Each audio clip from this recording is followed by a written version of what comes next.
In a universe full of ideas, we draw lightness from the dark to a place where opposites attract. Right meets left, positive touches negative, sparking an explosion of truth. Because politics makes strange bedfellows.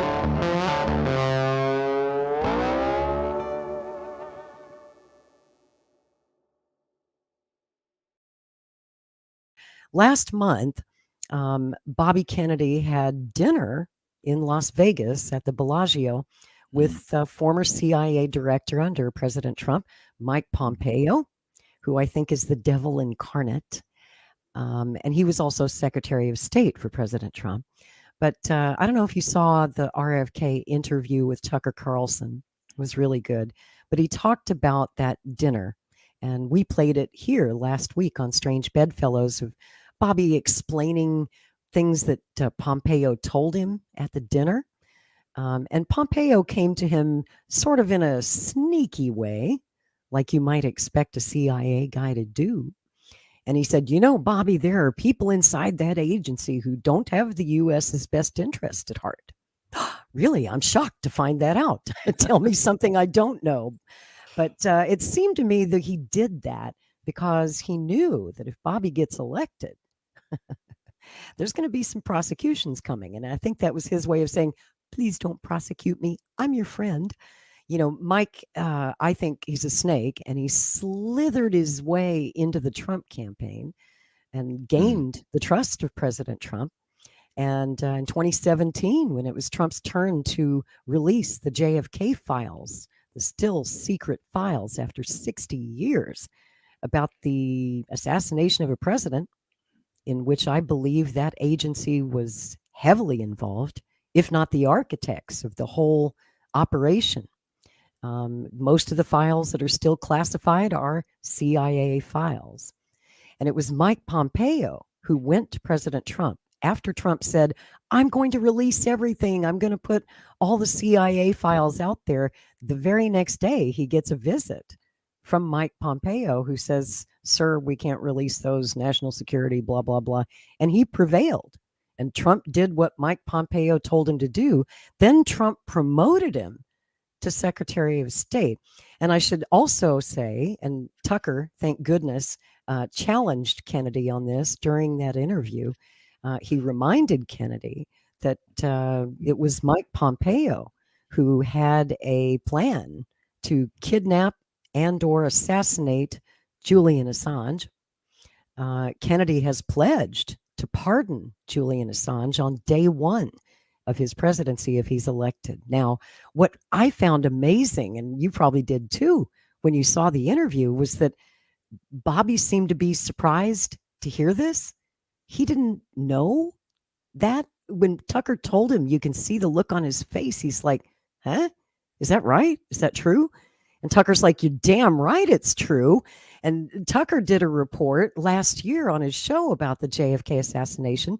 Tucker has a unidentified, anonymous secret source who has looked at the secret CIA JFK files. And he says that the CIA killed President Kennedy. The day after Tucker did that report, someone, an assistant to Mike Pompeo, in Mike Pompeo's office, texted him and said, you just violated national security, and whoever your source is, we're going to find him and we're going to put him in prison. And that's the same thing that they did to Yahoo News when Yahoo News broke the story last year about the plan to kidnap and assassinate Julian.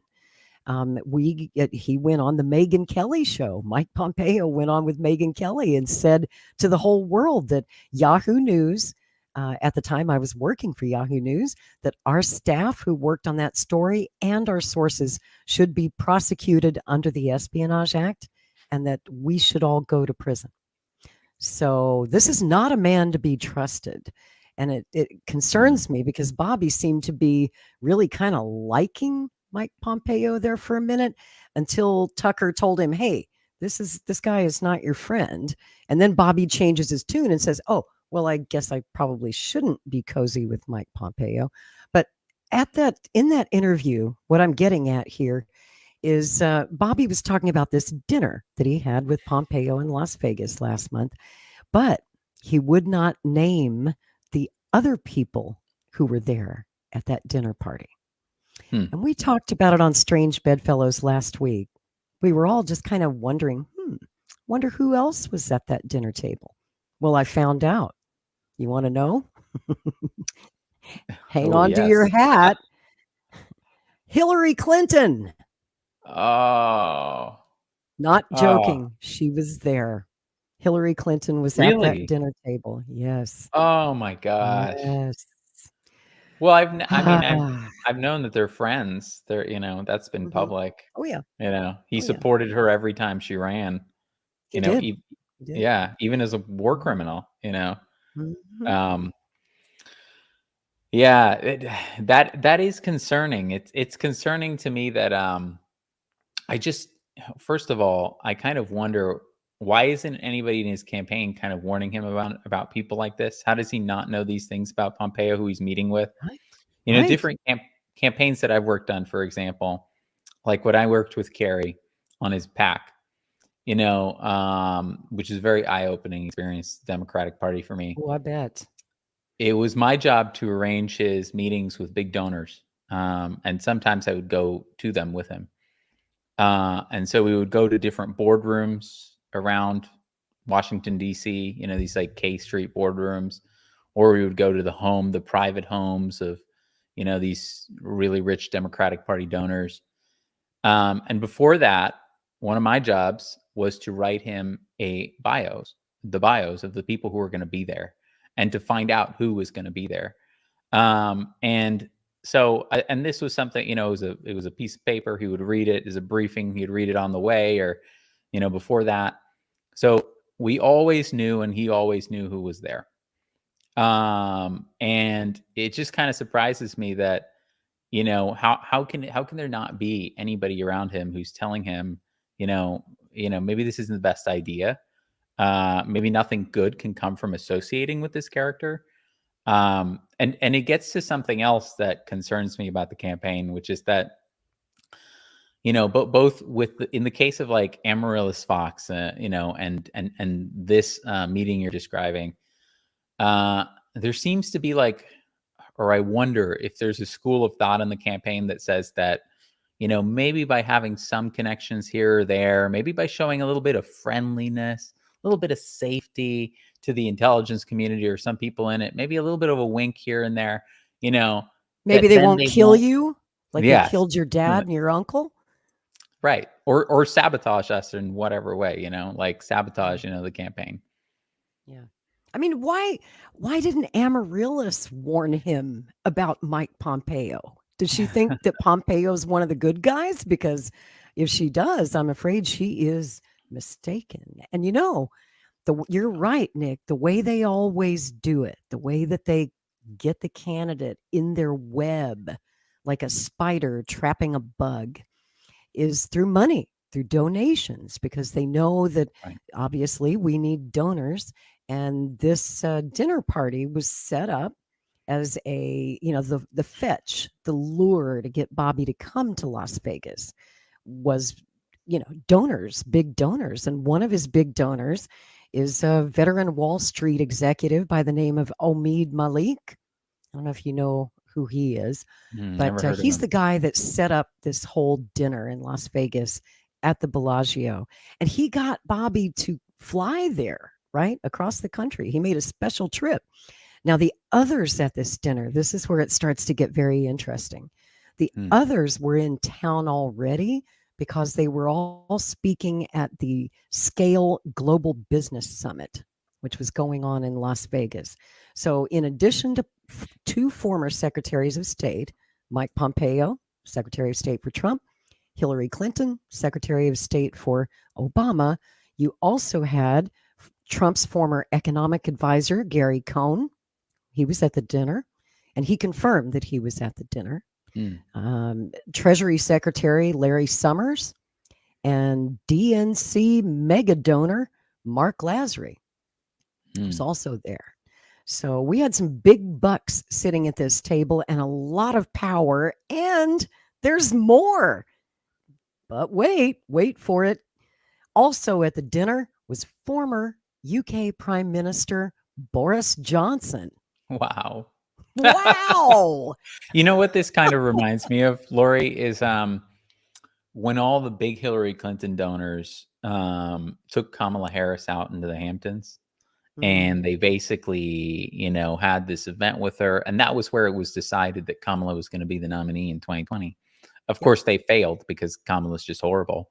But this kind of this has like echoes of that, where it's like, all these very powerful people getting together and kind of vetting or assessing, or maybe just trying to getting the candidate, try to take the edge off, whatever it is. But that's how this feels to me.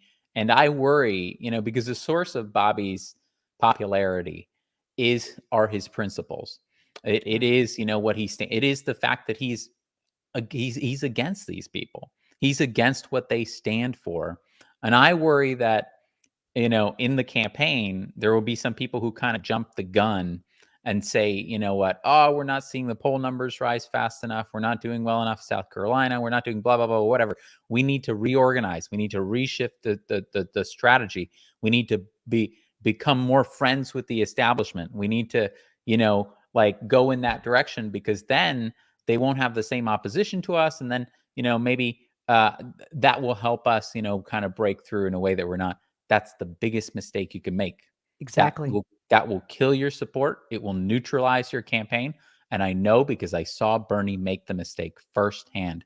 He made it in 2016, and then he doubled down on it in 2020. And when, in 2016, he was saying, we're taking on both parties. We're taking on the oligarchy.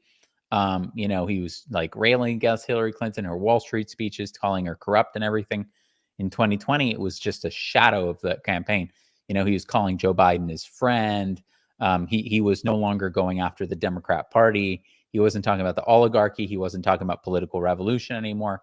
That's what I see that they want here. They're trying to sink their claws into him, and he's going to have the moral fortitude and the fire and the people around him who are keeping him honest. And that's important. And protected. Protected. We have to protect him. Mm-hmm. Yeah. And I think that something that's really important here is that it gets to a theory of change. The establishment is hypercritical of Bobby and any candidate who's running against them, any candidate. And there's a temptation to feel like, people who support his policies, and, a lot of what he represents, that, we should just kind of like support whatever he does, or, not be critical, and that's wrong. I could tell you, from experience in the Burley campaign too, he needs to get the pressure from the other side. He needs to hear from his supporters about how, no, we don't want you meeting with these establishment warmongering hacks. These people are the antithesis of what you represent, of your campaign. This is the enemy. This is literally the enemy. This is literally a council of the enemy who you're meeting with. Like, what good can come from that? Why would you even accept that? I don't know. I'm absolutely baffled that he went. I mean, somebody told him, hey, you need money, so go to this fundraiser. And that was the lure to get him there. And then he comes back and he tells Tucker Carlson, hey, Mike Pompeo, he's a pretty nice guy. I kind of liked him. He's worried about what's going on with the CIA. And I'm thinking, no, he's not. He is the epitome of the rot. He's the guy who bragged, we lie, we cheat, we steal. He forgot to mention we assassinate people. And we've been doing it since 1954. And, we killed your uncle too. And we probably killed your dad, but I'm your friend. No, you're not. Who the fuck do you think you're fooling, dude? I'm sorry, but this gets me really, really hot under the collar. And I'm about to sweat through my Maverick News uniform. See, Rick, I wore my uniform today. Oh, there you go.